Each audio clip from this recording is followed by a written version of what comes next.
Aliás, a universidade surgiu até por isso, É? porque, na verdade, existem duas versões aqui da origem da universidade.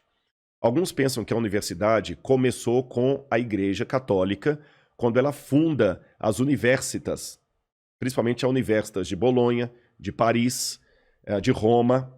Mas naquela época, a Universitas era um lugar onde, ainda no predomínio da Idade Média, você só podia estudar se tivesse a bênção da igreja, tá certo? Então até os professores, para dar aula ali, ele tinha que ser alguém fiel aos dogmas da igreja.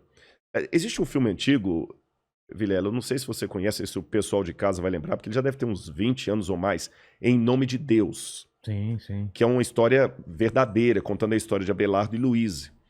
Eu visitei em Père Lachaise, lá na França, em Paris, no cemitério de Père Lachaise, o túmulo deles, que é uma história real, embora ela aconteceu na Itália, mas a história é real e terminou na França. Ele era professor de filosofia. Ele não era padre, não era sacerdote, mas mesmo sendo professor de filosofia, ele tinha que fazer votos de castidade com a igreja. Tá. E quando ele vai se tornar tutor da Louise, ele se apaixona por ela, pede para casar com ela.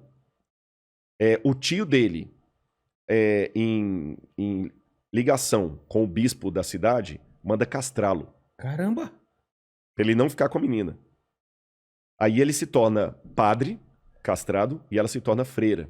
E eles constroem monastérios de clausura, um perto do outro. E ficavam trocando cartas de amor a vida toda, até Nossa, que morrer. desespero. Você nunca mais se vê. É bonito, é triste, É triste, mas é bonita. bonito, né? E você lê as cartas deles ali, ele pra ela pra ele, né? Falando assim, que sentimento é esse? Bom, mas essa história ilustra o que eu quero dizer. Naquela época, ele era professor, mas ele não podia se dar ao luxo de casar só porque ele era um professor formado por uma universitas. Todo mundo que estudava lá tinha que ter, em primeiro lugar, o título de teologia. Por isso que quase todos os que formavam nas universidades eram primeiro teólogo para depois ser outra coisa. Tá. Com o tempo, na época de Tomás de Aquino, Carlos Magno, que a igreja começa a valorizar a filosofia aristotélica, eles começam a falar, então tá bom, a filosofia, que era ancila teológica, como se diz em latim, a serva da teologia, agora ela é a mãe da ciência. Então quando você estuda lá, você tem que ser, em primeiro lugar, filósofo. É por isso que a gente, quando faz doutorado, na América, eles chamam de PhD, doutorado em filosofia, mas o cara é físico.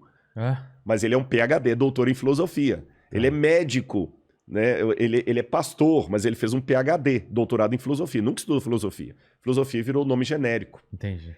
Então você não tinha como escapar da filosofia eclesiástica, tomista, aristotélica, Santo Tomás de Aquino, e da teologia.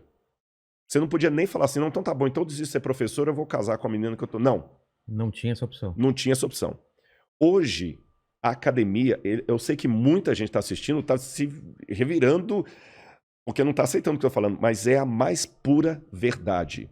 Está chegando uma época em que os alunos universitários têm que aprender a questionar a própria universidade.